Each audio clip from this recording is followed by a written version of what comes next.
C'est toujours avec le même plaisir que nous vous retrouvons sur ce plateau de Kin People, un des plateaux les plus stylés que nous comptons ici à Kinshasa et pourquoi pas en République démocratique du Congo. Chers téléspectateurs, soyez donc les bienvenus à ce nouveau numéro pour lequel je ne serai pas seule à la présentation. Je serai accompagnée de Chalim. Bonjour. Bonjour Christelle, bonjour à tous nos téléspectateurs et nos internautes. Préparez-vous à passer un excellent moment. Un excellent moment, comme la manière dont tu le dis, avec cette petite pointe de provocation. Un excellent moment, oui, puisque ce moment sera à la hauteur des invités que nous avons sur ce plateau. Ce sera donc un excellent moment que nous allons passer avec des invités tout à fait exceptionnels. Nous allons parler chiffon, on parlera donc couture, design, et bien entendu, on parlera également alimentation. Voici donc pour vous, pour ce nouveau numéro, Nathalie Ayoma qui est avec nous. Elle est accompagnée de Benignota. Soyez les bienvenus, mesdames. Merci. Avec vous, on va faire une immersion dans le monde de la mode en République démocratique du Congo, puisque, allez, nous, on va pas mâcher les mots, vous êtes les nouveaux visages du paysage de la mode ici en RDC, et on vous souhaite la bienvenue sur ce plateau. Merci beaucoup, merci pour l'invitation. Et évidemment, nous parlerons également santé, mais surtout santé alimentaire. Si je vous posais une question de savoir le nombre de cubes que l'on ajoute dans la nourriture et la possibilité de pouvoir les remplacer par des produits bio, vous me répondrez « Et puis c'est bon » que nous apporte aujourd'hui Noélie Nzengi. Bonjour. Bonjour Christelle Libata. Alors Noélie, c'est le chiffre exact est de 100 millions de cubes par jour que nous achetons dans la nourriture. Oui, en Afrique subsaharienne, oui. Tous les jours, 100 millions de cubes sont consommés dans nos cuisines. Et aujourd'hui, c'est un véritable défi que vous vous êtes donné, vous ainsi que Magali Ngalola, Oui. pour nous proposer un produit qui est 100% bio et qui permet justement d'exhauster le goût sans recourir à de produits chimiques. Exactement, en proposant des alternatives plus saines pour compléter ce qui est chimique. Et là, c'est du naturel, 100% naturel. Ils sont salés. Oui, ils sont présalés à l'avance, comme ça, un peu de saveur, mais après, chacun dose comme il veut. Ok, parfait. Mesdames et messieurs, vous avez donc le topo complet de cette nouvelle émission. Je vous dis, Kin People, c'est parti.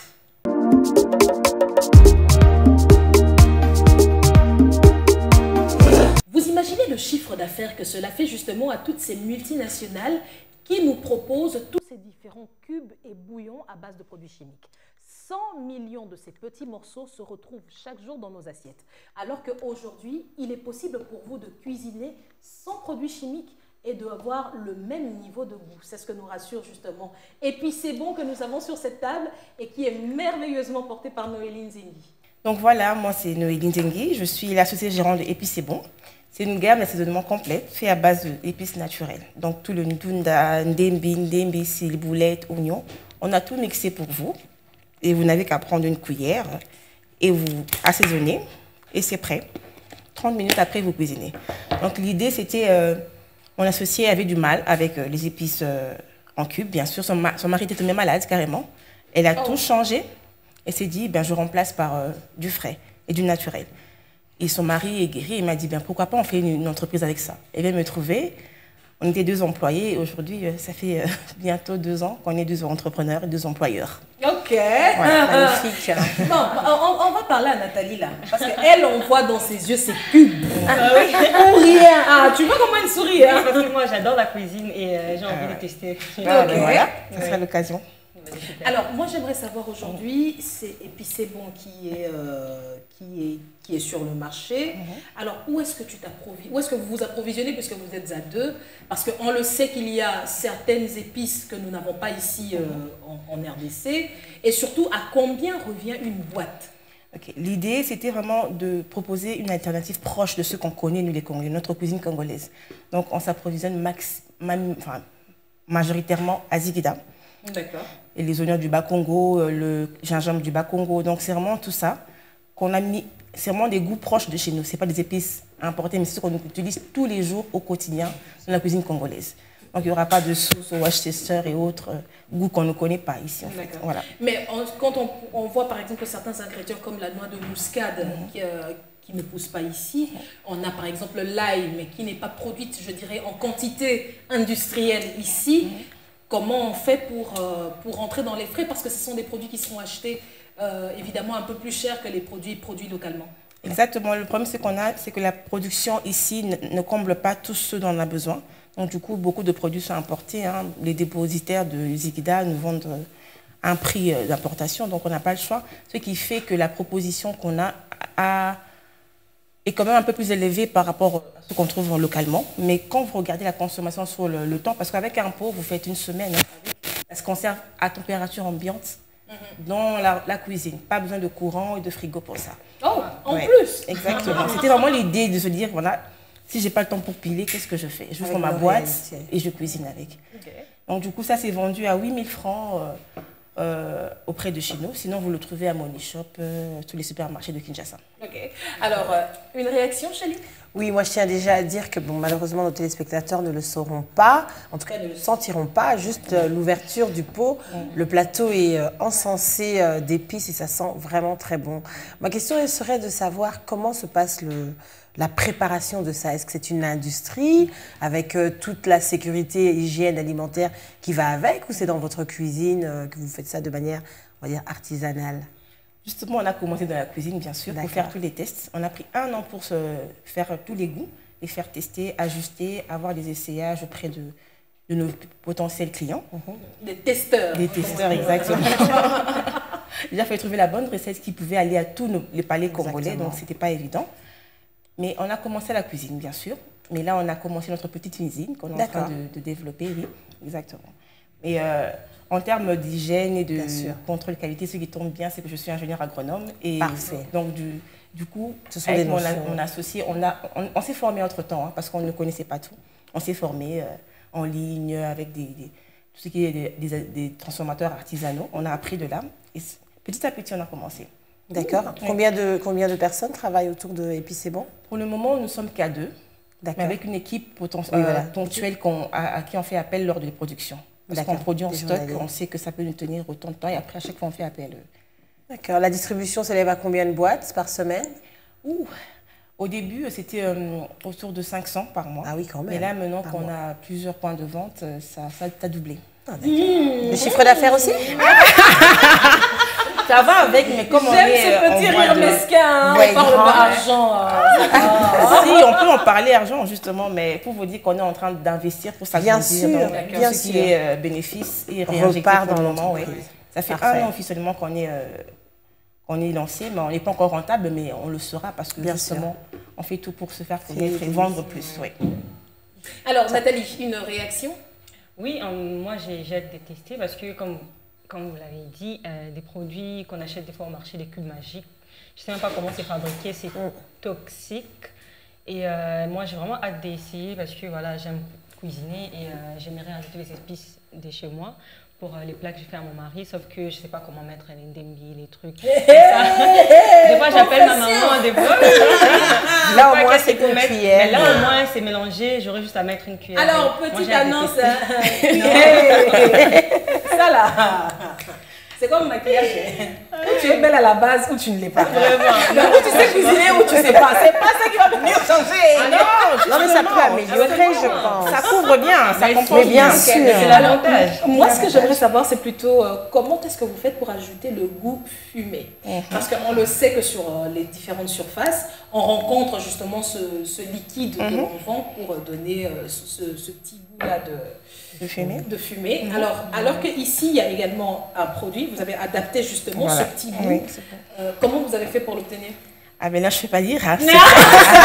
Secret professionnel, mais je vous rassure. Secret de fabrication. S'il y a un truc chimique ici, c'est le pot et le conservateur. Parce qu'on a besoin de conservateur, mais c'est un conservateur qui est proche de la vitamine C. Donc, c'est quelque chose qui est dans nos jus, dans le yaourt, dans l'eau qu'on boit. C'est pour permettre qu'à travers la chaîne de distribution, que ça arrive encore frais. Et quand vous l'achetez comme ça pendant 1 an, sans l'ouvrir, il est bon. Parce qu'il faut savoir déjà que le sel, l'huile, l'ail ont un pouvoir conservateur. Oui, c'est vrai. Et donc nous, on a mis juste le petit qu'il fallait. Et l'huile déjà, donc le petit plus qu'il fallait pour se contenter d'être la bonne qualité arrive chez le client. Alors moi, la dernière question, à moins que vous ayez encore une nouvelle... Non, mais c'est super intéressant parce qu'au moins on sait ce qu'on met dans notre casserole. Ces cubes magiques, on ne sait pas ce que ça contient. Nous en consommons énormément en Afrique, mais les personnes qui les produisent dans ces pays-là n'en consomment pas. On se demande pourquoi, sommes-nous les pigeons de la farce? Et puis c'est bon, et là, donc on peut enfin avoir une alternative. Et là, moi j'avais posé une autre question. C'est est-ce que le produit a été testé, par exemple, pour ce qui concerne les grillades? Est-ce que le produit a été testé auprès de ces petits revendeurs que l'on retrouve pratiquement dans tous les coins de rue et qui tiennent justement les Ngadantaba, tous ces jeunes un peu qui se lancent dans grillades et fritures, est-ce qu'ils ont eu à tester le produit? Pour vous faire rire, déjà, moi, qu'est-ce que j'ai fait pour tester le produit? Ben, on a ouvert un takeaway au coin de mon avenue. Exactement ça. Ben, tout ce qu'on faisait comme mélange, on faisait goûter aux clients sans qu'ils sachent ce qui se passait derrière. Pendant un an, on avait toute une petite clique à qui on demandait après comment c'était. Ah, il manquait un peu de sel, il manquait un peu. C'est comme ça qu'on a pu faire. Mais comme je dis, la gamme, on aimerait que ça touche toutes les populations, toutes les classes. Parce que, en fait, ça nous coûte un peu cher parce qu'on importe beaucoup. Tout ce qui est packaging. Ici au Congo, il n'y a pas de pot adéquat à ce que nous on cherchait. Donc, ce qui fait qu'il y a une certaine classe qui n'a pas encore accès à ça. Justement, la phase B est que nous travaillons pour rendre ça plus accessible à tout le monde. Mais on est très ravis. On travaille déjà avec des traiteurs qui utilisent ce produit, des hôtels aussi, qui nous commandent des pots de 1 kg. Ok. Donc, voilà. Petit à petit, on ira chez eux. Waouh! Est-ce que Béni a une réaction par rapport à ça? Oui, j'aime bien. Comme Nathalie l'a dit, moi aussi j'aime cuisiner. Je sais très bien cuisiner. Je suis de Kisangani. Oh! Les femmes de Kisangani! Celles pour lesquelles nos mamans tremblaient là. Quand papa part en mission de service à Kisangani, on dit Qu'est-ce qui se passe? Ah ça! Ok.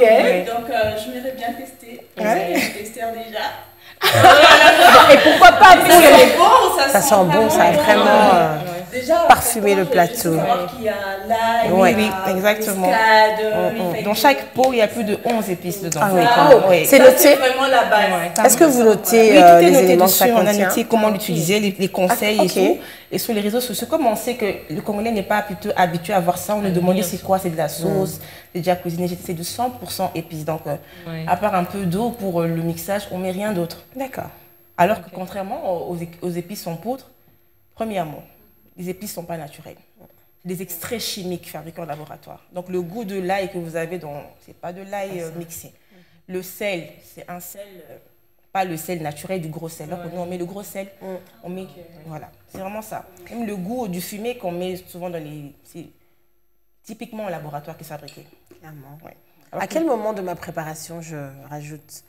Au début, au milieu, à la fin? Au milieu, Je vais faire cours de cuisine ici. Non, mais juste savoir, parce que par exemple, moi, mes épices, dans ta casserole, tes épices, tu les mets au début. On est d'accord que dans ta casserole, tes oignons, tes ails, tu les mets au début. Je mets mon huile, je mets mes oignons, ail, tout ressort. Pour te rassurer, Ça, je le mets à quel moment? ça remplace vraiment les cubes, dans le sens où c'est pour le goût et la saveur.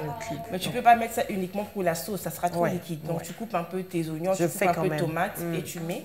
Mais le goût en soi, c'est ça qui vient aider. Après, je mets de l'eau. Et ça sert pour la marinade, pour faire bouillir la viande, pour faire pré-cuire, pour faire au barbecue, pour faire au four. Nice. Tu t'amuses comme tu veux. Connaissant, je mettrai ça dans tout. Même dans les œufs. Et ce qui est bien, c'est qu'avec ça, c'est le pot moyen, mais le petit pot, il est à 8 000 francs. Avec une cuillère à soupe, vous utilisez 1 kg de viande. Ah oui, quand même. Donc, c'est bien vraiment concentré. C'est bien concentré, voilà. Non, ok, très bien. Alors, on rappelle également que Noélie Nzengi, votre projet, a reçu plusieurs prix. Donc, notamment, vous avez été compétir avec Magali Ngalula. On retrouve notamment la bourse Tony Elumelu, Tony Elumelu Foundation, qui a véritablement été un booster. On pense également au prix Pierre Castel, qui a été gagné dernièrement. On pense aussi à la COPA. Vous avez pu bénéficier justement de fonds d'investissement, COPA, avec le programme PAD PME. Et il y a également ce dernier prix qui vous avait été décerné. Vous avez été reconnu Léopard au terme d'une formation avec la Ishango Startup Center. Et vous êtes également membre du Pull-Up, donc de la CNFE. Alors, dites-nous un peu, tous ces prix, qu'est-ce que ça vous a rapporté exactement? Parce qu'on en entend souvent parler, les jeunes entrepreneurs, les femmes entrepreneurs. Qu'est-ce que ces prix ont eu comme impact sur votre parcours, surtout dans le développement de votre entreprise? Déjà, j'aimerais revenir sur notre parcours. Quand on a commencé, on ne savait rien de l'entrepreneuriat, vraiment rien. Donc, il fallait apprendre où aller chercher les informations et comment les avoir. Ce Ce qui a fait qu'on avait intégré l'incubateur Pull-Up de la CNFE, de la FEC, merci. Pendant 1 an, on était là-bas.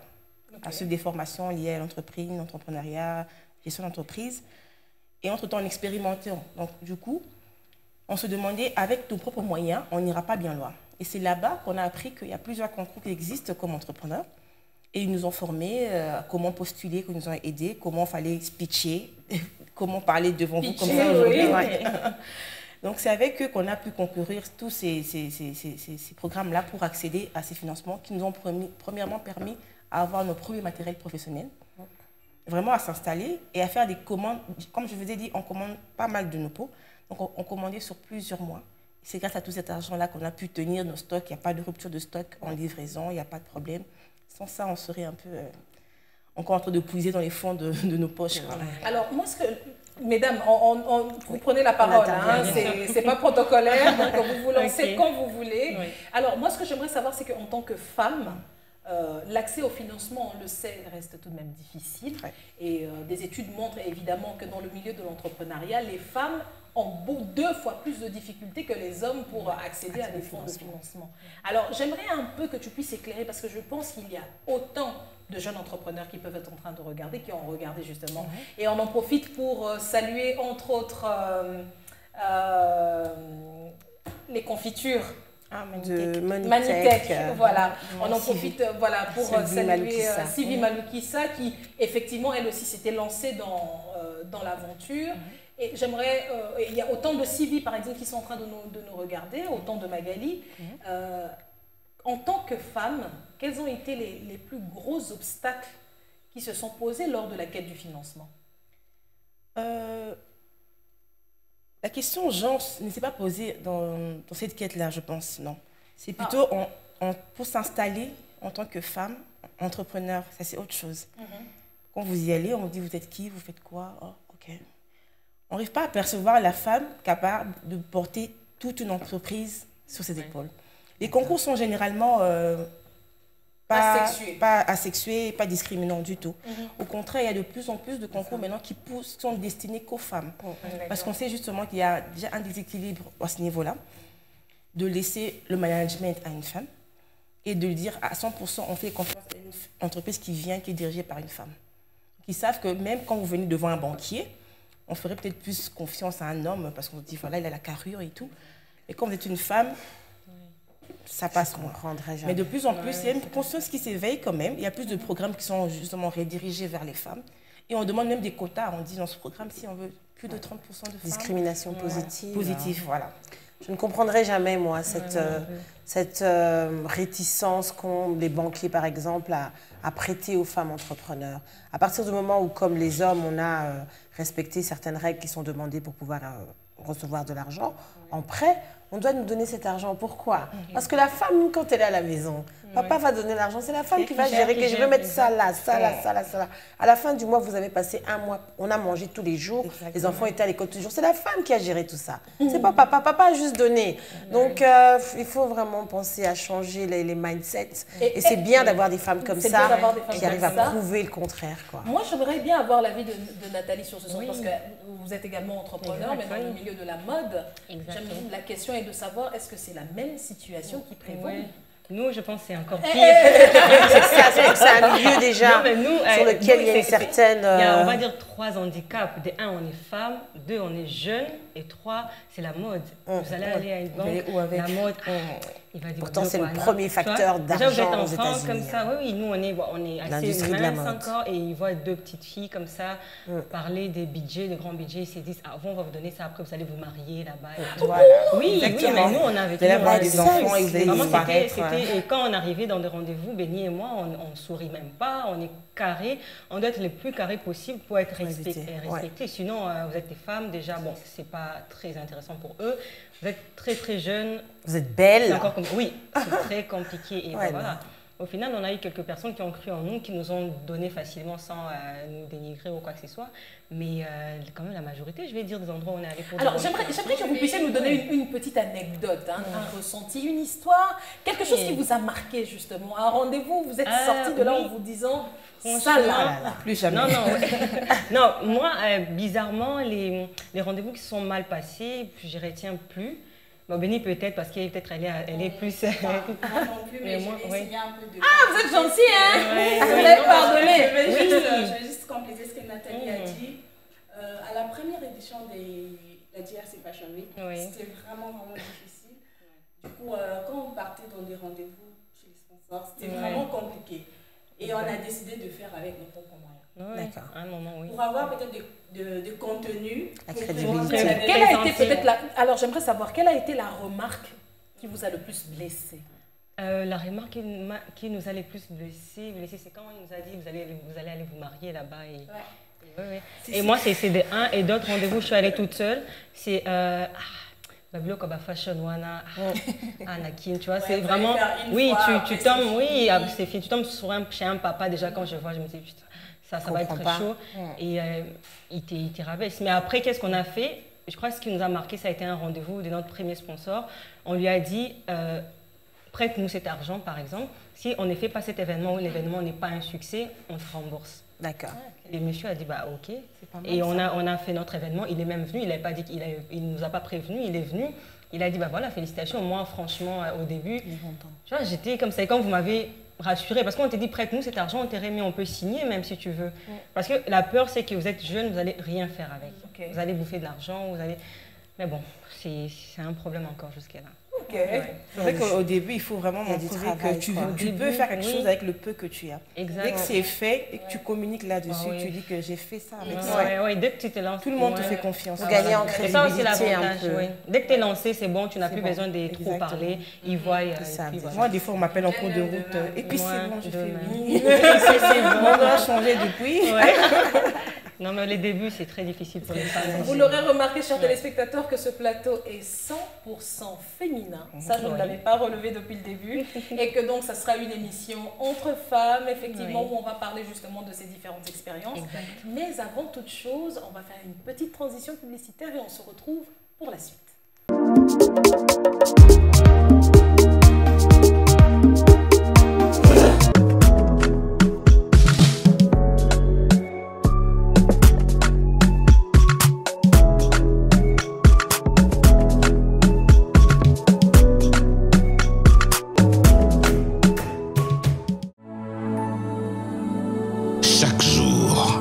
15 millions de membres transforment l'Afrique.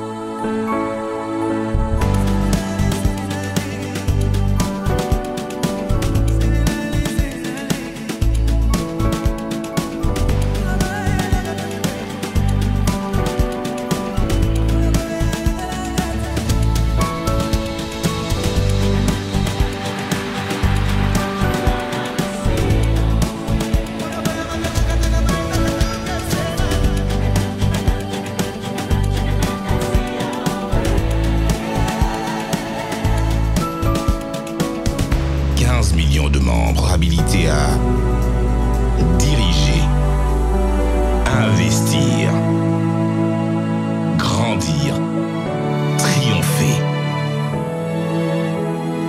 Equity, Caribou Membre.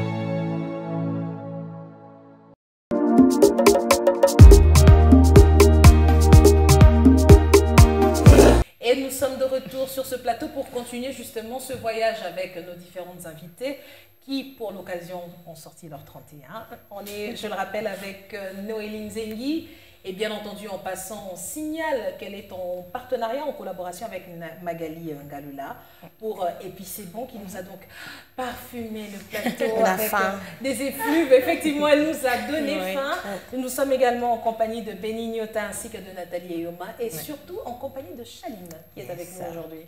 Alors Chalim, nous allons entamer les pépites du net. Alors, on ne se repose pas avec les buzz qui se passent sur les réseaux sociaux. Et pour cette semaine, qu'est-ce que nous avons? Les pépites du net, passons à notre série Congossa, n'est-ce pas? Songui un peu. On aime tous un peu ça, un peu de gossiping. On va parler de notre cher chanteur, compositeur, auteur, Koffi Olomide, qui a sorti un texte qui a été bien sûr communiqué, qui a été bien sûr approuvé légalement, où il interdit à certains chroniqueurs, journalistes, de citer son nom. La question est-ce légal ou pas? Parce qu'il ne veut pas qu'on parle de sa vie privée, mais après tout, c'est une personnalité publique. Est-ce sa faute à lui puisqu'il n'accepte pas sa position ou est-ce la faute de ses chroniqueurs, journalistes, animateurs puisqu'ils émettent peut-être un jugement parfois négatif et ce n'est peut-être pas leur rôle? Qu'est-ce que vous en pensez, mesdames, sur le plateau?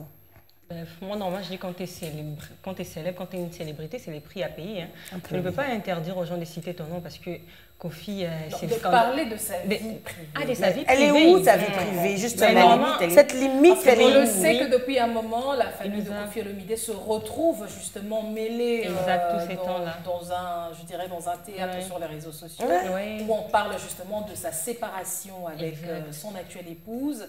Et évidemment, chacun y va de sa sauce. Mais il faut reconnaître que les hostilités ont été déclenchées par une série de tweets lancés par la propre fille de l'artiste. J'adore! Barthélémy, je ne fais jamais. Vous n'êtes pas habitué aux célébrations. On n'a pas le temps. On travaille. Les célébrations. Les mannequins, c'est vous qui devriez bouger le moins parce que c'est votre milieu, ça. Oui, bien sûr. C'est champagne, voilà, jusqu'au bout de la nuit. Non, mais on était concentrés sur ces choses. C'est pas tellement bien. Merci. Et donc, comme je le disais, il faut reconnaître que les hostilités ont été déclenchées par une série de tweets, notamment ceux de sa fille qui avait pris position de sa mère. Et donc, c'est parti de là et depuis, l'artiste apparemment n'a plus apprécié le fait que l'on puisse justement s'ingérer autant dans sa vie privée. Est-ce que ça lui donne ce droit? Une séparation reste quand même une étape assez douloureuse et je pense qu'en tant que personne, il a quand même droit à... Oui, personnalité publique. Il nous a tellement habitués à entrer dans sa vie privée. Personnalité publique. C'est très compliqué d'interdire, dire aujourd'hui, maintenant c'est bon, on arrête. La limite, elle est où? Il n'a pas de limite, lui, il nous a La vie privée, elle est où? Elle commence où? Elle s'arrête où? Quand tu t'exposes, puisque le tweet a été justement dû à cette exposition qu'il a eue. Donc quand tu t'exposes et que tu montres tes failles, si on peut appeler ça des failles, ou tes faiblesses, tu t'attends à quoi? On va te juger. Donc il est a bon. Surtout comme relais. Je tiens à préciser qu'à la fin du communiqué, il a quand même été mentionné « Je vous aurais prévenu ». Bon, maintenant, faut pas tenter. Hein. Au moins, ils sont informés. Mais je pense concrètement et sérieusement que le problème, ce n'est pas de donner l'information que Kofi a fait ci ou qu'il a fait ça, c'est d'émettre un jugement, de dire qu'il est comme ci ou comme ça. Ça ne regarde pas les gens. Dire que Christelle a mis une veste rouge, j'informe les gens que Christelle a mis une veste rouge. Mais si je dis que Christelle a mis une veste rouge, c'est qu'elle est satanique et qu'elle a des idées... Là, par contre, je pense qu'en tant que journaliste... Voilà. En plus, nous venons de passer la Saint-Valentin cette semaine. Non, mais voilà, je pense que c'est vraiment ça le problème. En tant que journaliste, animateur, chroniqueur, en tant que personne qui donnons des informations, il y a une déontologie, sachons jusqu'où on peut aller. Et après, on est des humains. Comme tu l'as dit, la séparation, ce n'est pas quelque chose de joyeux. Donc, ayons un peu d'empathie, tout simplement. Attends, la famille naïe, bananaïe, tout ça, ça reste sur les réseaux. Dans 20 ans, ça va rester. Donc, sachons quand même se mettre dans les chaussures des autres. Je pense que c'est un peu le mot. Alors, Béni, une réaction par rapport à ça? Elle est chrétienne, Kofi, tu connais? Tu connais Kofi? D'accord. Voilà. Tu es coupé. Mais aujourd'hui, DRC Fashion Week, en tant que Béni Nyota, vous êtes les instigatrices, les gens peuvent se permettre de chercher dans ta vie privée et de parler de toi. Tu te verrais dire, aujourd'hui je vais en justice pour dire à Kin People de ne plus citer mon nom? Non, je ne me vois pas faire ça. Parce que tu es une personnalité publique et malheureusement, il y a des avantages, il y en a certainement beaucoup, et il y a des inconvénients aussi, et il faut les accepter. C'est le game, comme on dit, c'est le jeu. C'est une question qu'on s'est beaucoup posée, moi et mon associé, parce qu'au départ, on se disait, ici, beaucoup de gens ne savent pas la limite entre le privé et le public. Alors que pour vendre, il faut se faire connaître. Et on a remarqué que le Congolais a de plus en plus envie d'acheter congolais. Et quand il sait que c'est des Congolais qui sont derrière ça, ils achètent. Donc on était un peu perturbés entre se faire connaître ou pas. Mais après, on a vu que le storytelling, c'est important. De raconter qui tu es, qu'est-ce que tu as fait et pourquoi tu le fais. Et là, après, maintenant, même être là sur un plateau, c'est des questionnements. On se disait, est-ce qu'on doit vraiment montrer notre tête? Parce que je me disais, Coca-Cola, on le connaît, mais c'est qui Coca-Cola? C'était une autre ère. Mais c'est une autre ère, c'est les réseaux sociaux. Mais on a vendu pendant 6 mois. Sur les réseaux uniquement. Ok, juste sur les réseaux. Avant de se lancer dans les supermarchés et autres. Et ça marchait bien? Oui, ça marche. Franchement, pour 6 mois, c'est la nouvelle façon de communiquer. On a notre petite communauté qui nous suit. Donc, grâce à eux, ils deviennent justement des ambassadeurs. Quand on a compris que c'était un avantage pour nous, là, on se montre. Oui, clairement. Voilà. Alors, deuxième élément sur les pépites du net. Deuxième élément, Christelle. Bon, je commencerai par l'introduire en disant, on sait ce qui se passe à Goma, on sait les atrocités qui se passent de ce côté-là de notre pays et depuis le nombre d'années que ça se passe, mais que cela ne nous empêche pas de nous concentrer aussi sur les difficultés que vivent les autres pays. La Turquie, séisme mortel, je pense qu'on a plus de 25 000 morts déjà à l'actif. Un président Erdogan quand même qui s'est déplacé sur le lieu du sinistre, qui a aussi reconnu que la prise en main de toutes les personnes blessées n'a pas été faite de manière correcte. C'est très intéressant déjà de voir un président de la République dire on n'a pas bien fait ça et on le reconnaît et qu'est-ce qu'on peut faire pour améliorer. Et c'est ça, c'est un peu ce point noir, ce voile noir sur l'actualité. Tous ces enfants, on a vu des images d'enfants coincés sous les décombres. Et, certains ont même été retrouvés vivants. Voilà, d'autres images qui ont été beaucoup plus poignantes. Exactement. Notamment celle d'un père qui tenait la main de son enfant. Qui tenait littéralement son fils dans ses bras. Et donc, cela nous rappelle effectivement que la douleur existe partout à travers le monde. Bien sûr. Et que ce séisme qui s'étendait de la Turquie jusqu'à la Syrie a exactement essayé de mettre en avant justement ce genre de catastrophe naturelle qui frappe sans prévenir. Et évidemment, il n'a pas été ici question de l'observatoire volcanique qui n'aurait pas eu de méga suffisant pour donner l'alerte. Donc, je pense qu'à une certaine mesure, on voit que c'est un pays qui est suffisamment développé. La Turquie aujourd'hui se fait entendre, notamment sur le plan du développement. Bien sûr. Et quand on voit également que ceci nous rappelle que lorsque la nature parle, elle prend le dessus sur tout le développement et tout le développement scientifique que nous pouvons avoir. Il faut l'écouter. Et donc, c'était là donc notre tour des pépites du net. C'était là notre tour des pépites, Christelle. Alors, on va donc revenir sur ce plateau juste après cette tranche de publicité.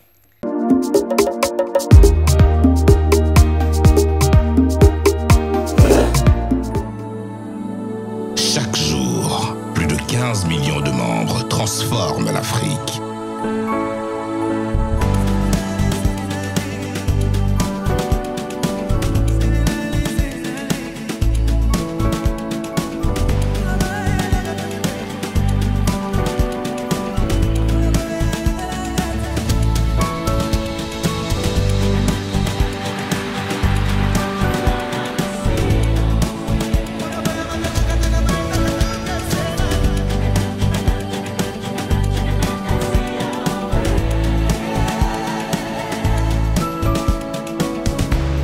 Millions de membres habilités à diriger, investir, grandir, triompher.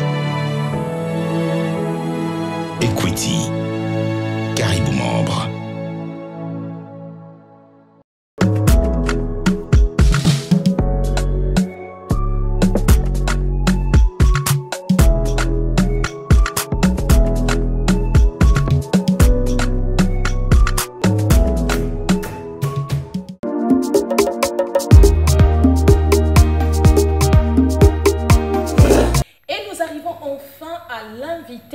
Elles étaient là depuis le début sur ce plateau.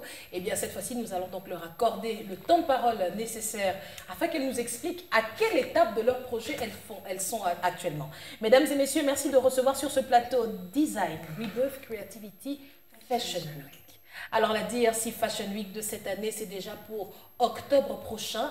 Pour en parler, nous avons donc Nathalie Eoma ainsi que Benignota. Mesdames, où est-ce qu'on en est? La fois dernière, on a été surprise. C'était une Fashion Week qui a été bénie par Madame la pluie. Parce qu'il faut reconnaître que cette touche pluvieuse a donné quelque chose d'absolument exceptionnel. Exact, on voyait ces mannequins avec... Je pense que ça a même amélioré le décor. Bah oui, bien sûr. Ça a amélioré les décors, ça a fait quelque chose de nouveau. On a dit, oui, on savait, c'était les buts. Pourtant, c'était... Oui, voilà, on l'a quand même fait. Eh bien, on peut reconnaître que de ce...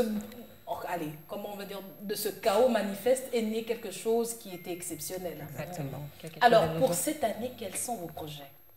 Donc, la dire. Comment elle le dit. Oui. Donc, pour cette année, la DRC Fashion Week aura lieu en octobre 2023, bien sûr. Et comme le mois d'octobre est un mois consacré à la lutte contre les cancers du sein, à la recherche dans le monde entier. Et Béni et moi, on avait une voix, donc quoi de mieux moi je dis toujours, quand vous êtes jeune et que vous avez une voix, il faut vous en servir pour faire quelque chose de bon, soutenir des causes. Surtout au Congo, il y a tellement de causes à soutenir et tellement des choses qui sont pas du tout connues et qui manquent de traitement. Cette édition allait avoir lieu l'année passée, octobre l'année passée.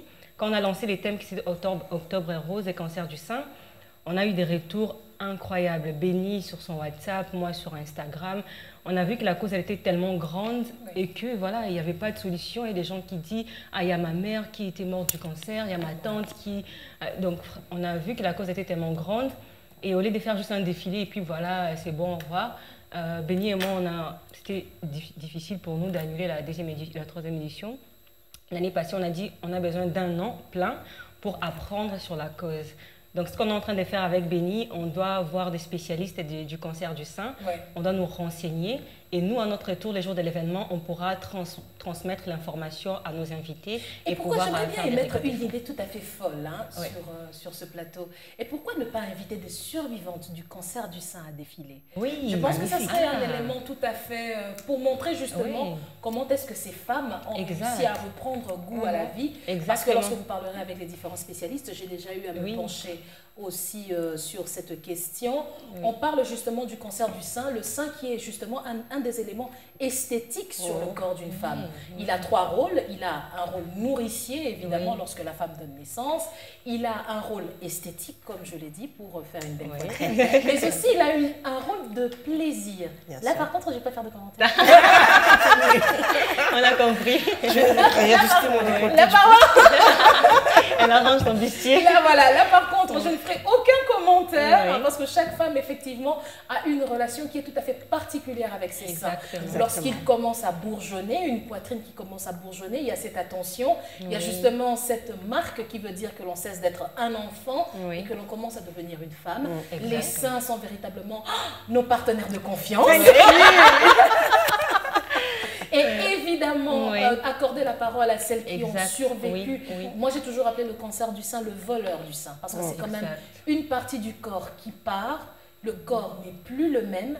Mais évidemment, il continue de vivre. Et je pense qu'elle devrait justement se voir aussi accorder cette place parmi les mannequins. Pour montrer qu'en dépit du fait qu'elles ont perdu une partie de leur corps, elles continuent à être des femmes. Mais justement, Béni était en train de préparer un documentaire avec les proches des survivants. Je suis par contre pour la voir.